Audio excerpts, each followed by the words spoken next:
I got into this mess. As it started in January though. I had a little health challenge and I needed some money. So I borrowed like 100K or thereabout from Okash. That was how my ordeal started. Then my business wasn't moving on, and then I didn't have any option than to start borrowing from other apps to pay the other ones. So it got to a stage that I could not even get money to pay. So I started getting money from family and all that to pay these people. If I pay them, they will increase my offer, and I'll take that offer again to pay some other places and all that. So I got to a stage around September.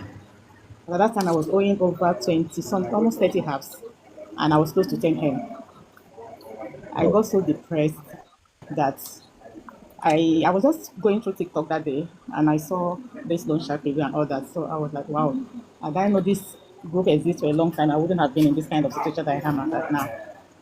So that fateful day, I now got a call. They now started calling people. They called my husband, they called my daughter, they called my daughter's friend and started sending messages, threat messages and all that. That the family is a ritualist that will go ahead to kidnap children and sell them for money and all that. My husband was really, really afraid and angry at the same time because I didn't even tell him what was going on. So I was like, what will I do now? I got to a state that I was afraid. I was like, the only thing I can do is just to hand everything off and just go like that. So I got this localizer. I bought it. I was like, let me just take it and go. So but I now posted on, I think, on the Telegram group that this depression is too much, this and that, that this is the end of it. So let me just end it and let it go. So fortunately, some members in the Telegram saw that message. Tell Dara Closet and Ogashek, God bless these two wonderful people. They started trying to get in touch with me. I was ignoring their messages because I had determined that morning that everything is just going to end that fateful day. Dara was persistent in the please speak your call, please reply your message. They also was like that, please reply your message, please speak your call. I was ignoring them. But at the time, I just let me just answer. I just said that if there's nothing you guys can do again, that is just the end of it.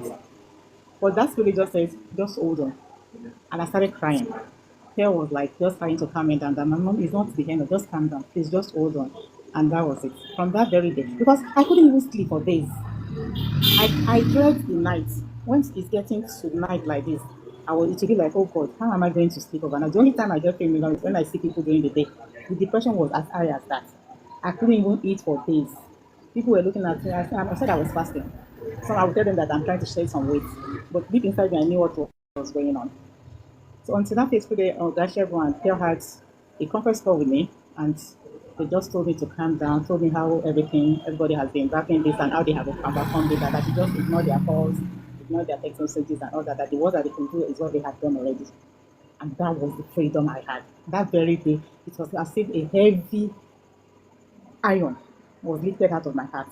Because I couldn't, that was the first I had that kind of freedom. I was like, so I can, this light. I didn't even have, every night I will be having migraine, and I was addicted to sleeping tablets just for me to sleep. I can sometimes I'll use overdose for me just for me to sleep overnight. It was as bad as that. But that very fateful day, thank God for those people that I mentioned. They were the ones that just graduated me. And they told me how to go about it, how to ignore their calls. I should go and install Truecaller and all that. And since then, sincerely, I've been having peaceful sleep. Nothing bothers me again. If they call me, anyone that feel like picking their call, I'll pick and give them my mind. I don't have your money. Go and do your worst. And that has been that. And I've also used that to also preach to some other people that I know are going through that same ordeal. That this is not the end of it. They can threaten, they can do what they want to do. But if you put your hands down and say, yeah, because when I calculated all the money and the interest I've been paying, this thing is over 30 million. I sold some items in my shop. There was a car I was using, it has a little mechanical fault. I sold it, I paid these people, and I'm seeing that. So it was as bad as that. But I thank God now I'm free. The only issue I have now is because I have to even borrow from the microfinance to pay these people. So that is the only one that I think is a burden to me now. But gradually I'm trying to sort that one out. So aside from that microfinance, all those other loan sharks or whatever on online loan, I don't really care whatever they want to do because I don't have anything for them again. So that's my own testimony. Thank God that I'm living now to give this testimony, even because of those three people that God used for me. Maybe I won't be alive now to say this.